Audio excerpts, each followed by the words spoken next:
Hello friends, मैं Rachna Amarnath Happy Literature channel में आपका स्वागत करती हूँ। So in today's video I am going to discuss Thomas Babington Macaulay's minutes on education. तो पहले हम देखते हैं थॉमस बेबिंगटन मैकॉली आखिर थे कौन।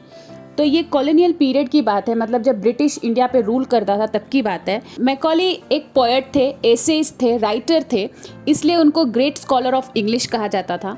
और साथ ही साथ ये पॉलिटिशियन थे। तो पॉलिटिशियन होने के नाते इनको इंडिया में बुलाया गया था 10 June 1834 as a law member of the company. जो ये ब्रिटिश ईस्ट इंडिया कंपनी थी उसके लॉ मेंबर बन के ये आए थे। इंडिया आने से पहले भी ये कई सारे एशियन कंट्रीज के एजुकेशन सिस्टम को देखे थे, उसको रिसर्च किए थे उसके ऊपर, और इंडिया आकर भी इंडियन एजुकेशन को देखा। तो इनका ये कंक्लूजन निकला, जो ईस्ट एजुकेशन है, ईस्टर्न एजुकेशन है, वो इन्फीरियर है compare to western education. Eastern education का कोई सिग्निफिकेंस नहीं है, उसको पढ़ के किसी का कोई डेवलपमेंट नहीं होने वाला, उसमें सिर्फ कल्चरल स्टडीज़ है। या फिर संस्कृत पढ़ाते हैं तो संस्कृत पढ़ के भी कोई क्या करेगा। और उनके अकॉर्डिंग वेस्टर्न एजुकेशन ज़्यादा सुपीरियर है, क्योंकि उसमें साइंस था, उसमें टेक्नोलॉजी था, अकाउंट्स था, मैथ्स था।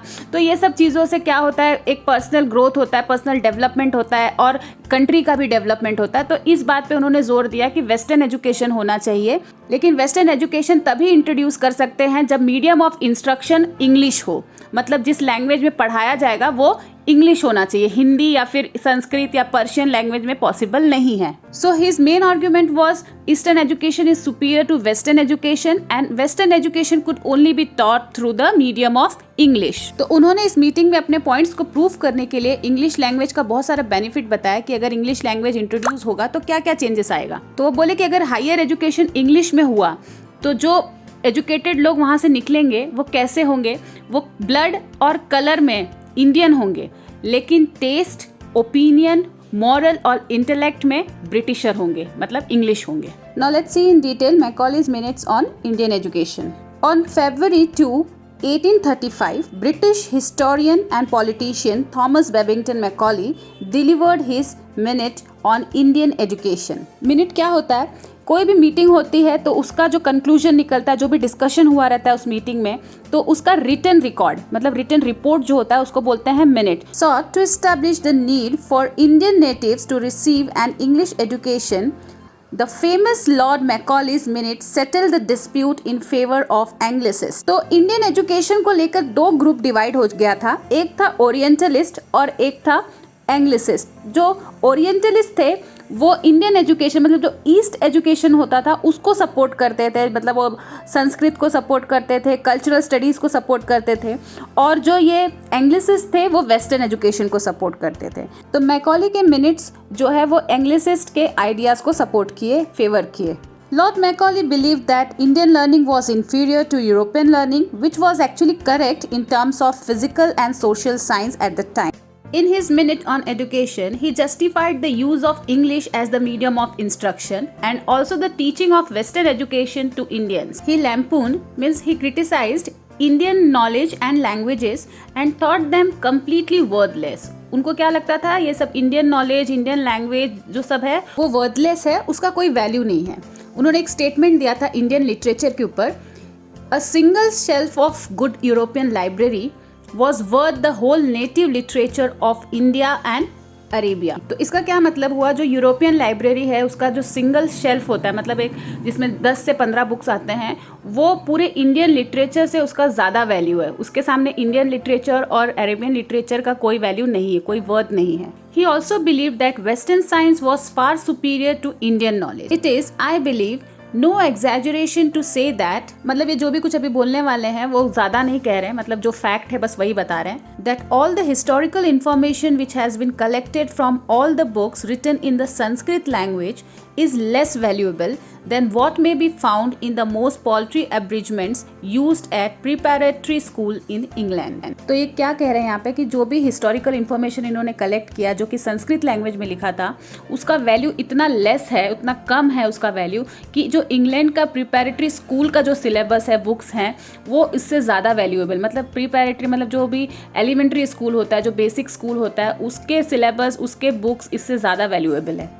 Now let's see some important objectives of Macaulay's minute. First is spending only on Western education. तो ये minute introduce होने से पहले चार्टर एक्ट 1813 पास हुआ था, उसके अकॉर्डिंग इंडियन एजुकेशन के ऊपर 1 लाख रुपए हर साल खर्च होगा। लेकिन जब ये मिनट पास हुआ तो चार्टर एक्ट को कंटिन्यू रखा गया, लेकिन जो पैसे खर्च होने थे इंडियन एजुकेशन पे वो सिर्फ और सिर्फ वेस्टर्न एजुकेशन पे खर्च होगा। मतलब जो वेस्टर्न एजुकेशन ले रहा है उसी के ऊपर वो पैसे खर्च होंगे। So Macaulay wanted the government to spend money only on western education, not oriental education. मतलब जो ओरिएंटल एजुकेशन ले रहा है, जो इंडियन एजुकेशन ले रहा है, उस पर वो पैसे नहीं खर्च होंगे। Second point is closure of all colleges. He advocated for the closure of all colleges that taught only eastern philosophy and subject. तो जो भी कॉलेज में सिर्फ ईस्टर्न फिलॉसफी पढ़ाया जा रहा था तो वो सारे कॉलेजेस को बंद कर दिया गया था। डाउनवर्ड फिल्टरेशन पॉलिसी, तो इसके अकॉर्डिंग गवर्नमेंट को ये बोला गया कि खाली थोड़े इंडियंस को, मतलब सारे इंडियंस को नहीं, कुछ इंडियंस को ही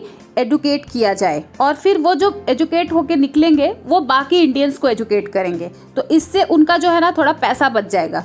He advocated for the government to educate only few Indians who would then educate the rest of the population. This is referred to as the downward filtration policy. तो friends, अगर आपको अब तक का वीडियो अच्छा लगा है तो प्लीज इसे लाइक कर दीजिए और साथ ही साथ चैनल को भी सब्सक्राइब कर लीजिए, क्योंकि आप बाद में भूल जाते हैं। Indian by blood and British by taste. He wished to create a pool of Indians capable of serving British interest and remaining loyal to them. तो यहाँ पे इंग्लिश एजुकेशन को प्रमोट करने के पीछे उनका ये ऑब्जेक्टिव नहीं था कि हाँ इंडिया का डेवलपमेंट होगा, इंडिया के लोगों का डेवलपमेंट होगा, बल्कि वो अपने बेनिफिट के लिए ये सब चीजें कर रहे थे ताकि वो ऐसे इंडियन को क्रिएट कर पाए जो ब्रिटिश गवर्नमेंट को सर्व करे। क्योंकि सारे ब्रिटिशर्स को इंडिया में लाके तो उनसे काम नहीं करवा सकते थे, तो उनको इंडियंस ऐसे चाहिए जो ब्रिटिश का काम कर सकते और उनके लिए लॉयल भी रहे।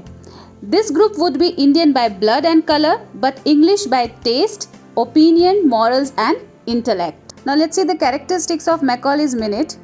The main goal of the British government should be to promote European literature and science among the Indians, and that all funds appropriated for the purpose of education would be best spent on English education alone. मतलब जितना भी जो fund है, government का जो fund है, वो सिर्फ इंग्लिश एजुकेशन पे स्पेंड होना चाहिए, बाकी कोई दूसरे एजुकेशन पे नहीं, मतलब ओरिएंटल एजुकेशन पर नहीं। All existing professors and student at all institutions under the committee supervision shall continue to receive stipend, but no stipend shall be given to any student who may subsequently enter any of these institution. मतलब जो starting से enrol हुए रहेंगे teachers, professors, बस उन्हीं को वो stipend मिलेगा, लेकिन जो बीच में आ जाते हैं, अचानक से आएंगे, तो उनको वो स्टाइफेंड नहीं मिलेगा। No funds from the government were to be spent on the printing of oriental works. मतलब जो गवर्नमेंट की तरफ से जो भी फंड रहता है वो ओरिएंटल बुक्स पर स्पेंड नहीं होगा, ओरिएंटल प्रिंटिंग पे स्पेंड नहीं होगा। अगर उनको करना भी है, बुक्स को रिलीज करना है, पब्लिश करना है, तो वो अपने पैसे लगाएंगे। All funds available to the government would be spent in the future on imparting knowledge of English literature and science to Indians. तो फ्रेंड्स, इस टॉपिक में बस इतना ही। चलिए अब देखते हैं इस कंटेंट पे बेस्ड आप किस टाइप के क्वेश्चंस को अटेम्प्ट कर सकते हैं। तो फर्स्ट क्वेश्चन है, what are the arguments used by TB Macaulay in his minute on Indian education to advocate the introduction of English in India? What are the main objectives of Macaulay's minutes on Indian education?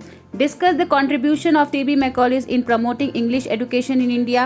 State the feature of T.B. Macaulay's minute on Indian education. तो friends, इस video में बस इतना ही। अगर आपको ये video अच्छा लगा तो प्लीज़ इसे लाइक कर दीजिए और चैनल को भी सब्सक्राइब कर लीजिए। और अगर आपको इस टाइप का कोई और वीडियो चाहिए तो मुझे कमेंट सेक्शन में लिखिए। तो मिलते हैं मेरे नेक्स्ट वीडियो में एक नए टॉपिक के साथ। तब तक के लिए आप अपना ख्याल रखिए। बाय।